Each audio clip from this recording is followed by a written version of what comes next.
I finally completed A Good Girl's Guide to Murder series, and today I'm going to talk about each book. And honestly, each book feels different. Hello, guys, and welcome back to my channel. And I read the best-selling books and tell you if they're actually worth your time. And today I'm going to cover A Good Girl's Guide to Murder series. So let's get started. First of all, हम इस book के बारे में अभी बात भी क्यों कर रहे हैं, क्योंकि इस बुक का जो पार्ट 2 है वो नेटफ्लिक्स पे बहुत जल्दी आने वाला है। तो उसके आने से पहले आपको पता होना चाहिए कि क्या आपको पहले बुक पढ़नी चाहिए या फिर आपको डायरेक्ट सीरीज ही देख लेनी चाहिए। तो इसी के लिए आज हम इस बारे में बात करेंगे। इस बुक का प्लॉट क्या है? बुक का प्लॉट है कि एक लड़की जिसका नाम एंडी बेल होता है, उसका मर्डर हो जाता है। लड़का साल सिंह, उस पर सारा का सारा ब्लेम आता है। अब हुआ ये कि वो दोनों मर चुके हैं और कुछ सालों बाद जो हमारी मेन कैरेक्टर है पिप, वो डिसाइड करती है कि उसको ये केस इन्वेस्टिगेट करना है एज अ उसका स्कूल प्रोजेक्ट। बट अब बात ये है कि एंडी और साल तो मर चुके हैं, तो अब उसको सच बताएगा कौन? और वो कोई पुलिस में तो है नहीं कि वो बहुत अच्छे से इन्वेस्टिगेट कर सकती है। अब आपके दिमाग में आ रहा होगा कि भाई उसको क्यों इन्वेस्टिगेट करना है, क्योंकि उसको ऐसा लगता है कि साल सिंह बहुत अच्छा इंसान था और वो कभी किसी का मर्डर नहीं कर सकता है। सो इसी तरीके से ये बुक पूरा रिवॉल्व होती है। पार्ट 1 में तो the main story is this only, and this is the whole plot of the book. पूरी सीरीज में भी ये रहेगा बिकॉज यहीं से पिप की जर्नी चालू होती है और फिर हर पार्ट में पिप के बारे में काफ़ी कुछ बताया गया है। So let's begin with part 1 which is a good girl's guide to murder. यहाँ पे पिप का पूरा इंट्रोडक्शन होता है और वो जो केस है जो मैंने भी बताया एंडी और साल का, वो यहीं पे डिस्कस होता है। ये पूरा इन्वेस्टिगेट करना चाहती है कि क्या होता है, कैसे होता है। एंड माइंड यू, ये लड़की बहुत ज़्यादा स्मार्ट है, बहुत ज़्यादा ब्रेव है, और ये बस स्कूल में है, बच्ची है ये, but she is very brave, she is very mature and she is very much confident. और वो पूरा का पूरा सच पता लगाती है एंड हाउ ब्यूटीफुली वो ये करती है। और उससे ना वो ना बहुत ज़्यादा क्लेवर खेलती है कि लोगों को लगता है कि हम नहीं बता रहे, बट वो पूरी कन्वर्सेशन में वो उसको कुछ ना कुछ बता देते हैं। प्रॉपर उसने एक पर्सन ऑफ इंटरेस्ट भी बनाई थी। इस बुक को पढ़ने का मज़ा ये है कि आप भी इस मर्डर को इन्वेस्टिगेट कर सकते हो इस बुक के साथ में, बिकॉज इसमें जो एविडेंस है वो स्टेप बाय स्टेप आते हैं। तो फिर भी बाद में देखती है, अगर आपने उससे पहले देख लिया तो आप भी इसको इन्वेस्टिगेट कर सकते हो। बहुत ज़्यादा इंटरेस्टिंग था, काफ़ी सारे कैरेक्टर्स इसमें इंट्रोड्यूस होते हैं। तो उसके लिए मैं बोलूँगी कि आप पिप के POV से ही देख रहे हो पूरी स्टोरी वैसे भी, तो वो बताती जाएगी कि करके कौन कैरेक्टर है। इतना ज़्यादा नाम याद रखने की ज़रूरत नहीं है। 5-6 मेन है जिनके ऊपर पूरा गेम होगा कि इसने करा है या इसने करा है, तो उनका बस थोड़ा सा याद रखना। पर्सन ऑफ इंटरेस्ट बनाने में अगर इंटरेस्ट है आपको तो आप ज़रूर बना सकते हो। बहुत ही इंटरेस्टिंग फास्ट पेस थी ये बुक। 450 पेजेस की बुक थी और मैंने बहुत जल्दी पढ़ ली थी। ये वैसी बुक है जिनको आप नीचे नहीं रख सकते हो। और इतने छोटे छोटे चैप्टर्स है ना कि ऐसा रहता है वन मोर चैप्टर, और ऐसे में आपने पूरी बुक पढ़ ली होती है। Very very interesting book. और मैं बोलूँगी कि अगर पार्ट 1, अगर कोई भी सीरीज़ और उसका पार्ट 1 स्ट्रॉन्ग नहीं है ना, बाकी की नहीं चलती है।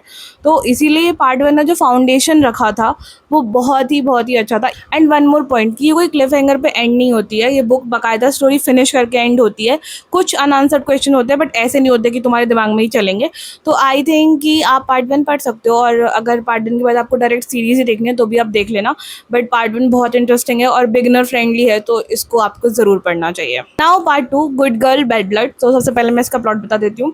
तो इसमें पिप इन्वेस्टिगेट करती है किसी इंसान जो उसके बहुत क्लोज होता है, वो मिसिंग हो जाता है।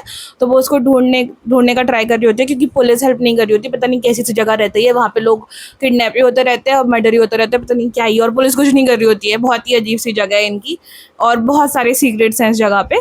तो यहाँ पे एक उसका बहुत क्लोज फ्रेंड का भाई होता है शायद, तो वो मिसिंग हो जाता है और उसके अराउंड ये पूरी स्टोरी रिवॉल्व करती है। पिप को ज़्यादा मन नहीं होता है इन्वेस्टिगेट करने का पहले, क्योंकि पार्ट 1 में वो बहुत ज़्यादा परेशान होती है इन्वेस्टिगेशन के दौरान, क्योंकि बहुत सारी चीज़ें होती है पार्ट 1 में। तो उसको ऐसा लगता है कि मुझे नहीं करना इन्वेस्टिगेट, बट क्योंकि उसका बहुत क्लोज होता है वो फ्रेंड, तो इसीलिए वो उसकी हेल्प करती है एट द एंड। ये बात कि मुझे ये बुक कैसे लगी, तो ये बुक थोड़ी सी स्लो थी।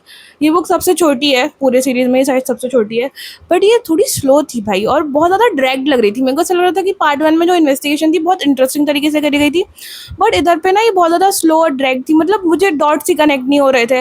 एंड ये आखिरी में तभी एंड होती है ना, तो इसमें सब कुछ सॉल्व नहीं होता है। ये इसकी ओपन एंडिंग टाइप करते हैं, मतलब थोड़ा सा कुछ एंड कर देते हैं और बहुत सारे क्वेश्चन को अनआंसर्ड छोड़ देते हैं, जो कि ऑफकोर्स पार्ट 3 में आंसर करते हैं वो।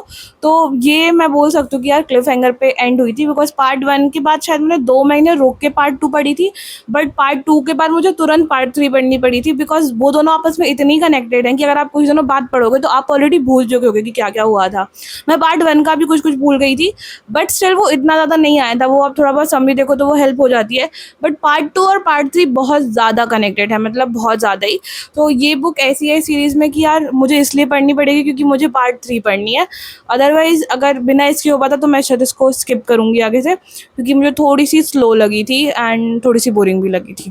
Now part 3 as good as dead.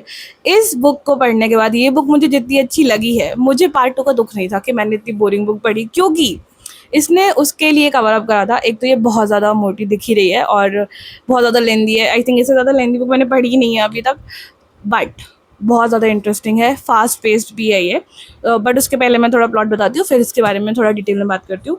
तो इसमें क्या होता है कि इसमें जो खतरा होता है ना, वो डायरेक्ट पिप पे आ जाता है। कोई अब पिप पे ही अटैक कर रहा है और उसको इन्वेस्टिगेशन करनी है, पर उसको खुद को बचाना है। और पिप ना कुछ चीज़ों से सफ़र भी कर रही है, क्योंकि पार्ट 1 और पार्ट 2 में बहुत कुछ हुआ है, तो वो उन सब चीज़ों से सफ़र कर रही है कि उसको समझ नहीं आ रहा है कि मैं क्या करूँ। तो जैसे कि मैंने बताया था कि पार्ट 2 में बहुत सारे अनआंसर्ड क्वेश्चन होते हैं, तो पार्ट 3 में वो सारे के सारे क्वेश्चन आंसर करते हैं। मुझे पता है ये बुक थोड़ी सी मोटी है, बट ये बुक बहुत बहुत ज़्यादा इंटरेस्टिंग है। तो एक जो होता है ना, आपका अंदर आपको सेटिस्फेक्शन होता है कि एक थ्रिलर पढ़ने के बाद आप सेटिस्फाइड होते हो, तो वो आपको इस बुक में फील होगा और आप काफ़ी ज़्यादा सेटिस्फाइड भी फील करोगे। तो should you read it? I feel आपको तीनों पार्ट पढ़ने चाहिए, बिकॉज पार्ट 3 में जो स्टोरी जैसे फुल सर्कल में एंड होती है ना, आप एक्सपेक्ट भी नहीं कर रहे होगे, और पार्ट 3 पढ़ने के बाद आपको रियलाइज होगा कि ओके ये स्टोरी थी, और अच्छा करा कि मैंने पार्ट 2 थोड़ा बोरिंग था फिर भी पढ़ा, और फिर पार्ट 3 पढ़ा। Everything is connected, part 1 part 2 part 3। Part 3 में ऐसा होता है कि वो पार्ट 1 और पार्ट 2 को एकदम कनेक्ट करती है। ऐसा लगता है कि हाँ अब सर्कल कंप्लीट हो गया, ये स्टोरी यहाँ पे शुरू होकर वहीं पे आके ख़त्म हो गई। It is same, and I must tell you कि मैं रिग्रेट नहीं करती उस सीरीज़ को पढ़ना। एंड आई थिंक ये मेरी सेकंड ऐसी कोई सीरीज़ है जो मैंने पढ़ी है, and it was very very interesting. और मैं एक छोटा सा हिंट दे देती हूँ, जो पार्ट 1 में लिखा गया है ना, a good girl's guide to murder, इस सीरीज़ का नाम वो क्यों है वो तुम्हें इस पार्ट में पता चलेगा। इससे ज़्यादा मैं स्पॉइलर नहीं दूंगी, तो इसीलिए मैं बोलूँगी कि आपको तीनों पार्ट पढ़ने चाहिए, बिकॉज वो बहुत ज़्यादा इंटरेस्टिंग है। अगर पार्ट 2 नहीं पढ़ना है तो उसका तब भी सीरीज एडप्टेशन आएगा, तो वो देख लेना, क्योंकि वो थोड़ा सा बस बोरिंग है। That's it for this video guys. I hope आपको ये वीडियो बहुत अच्छी लगी होगी। अगर अच्छी लगी है then please like it, subscribe to my channel and share it with your friends. और अगर आपको आज मेरी एनर्जी थोड़ी लो लग रही है, तो मैं अभी रिसेंटली एक ट्रिप पे गई थी, सो आई वॉज थोड़ा सा टायर्ड बिकॉज मैं कल ही आई थी। So just bear with it for this video. बाकी stay tune for more videos, because जिन भी बुक्स को सीरीज या मूवी एडप्टेशन मिल रहा है उनको मैं रिव्यू ज़रूर करूँगी। So I will see you next Sunday. Till then you please subscribe to my channel. Bye.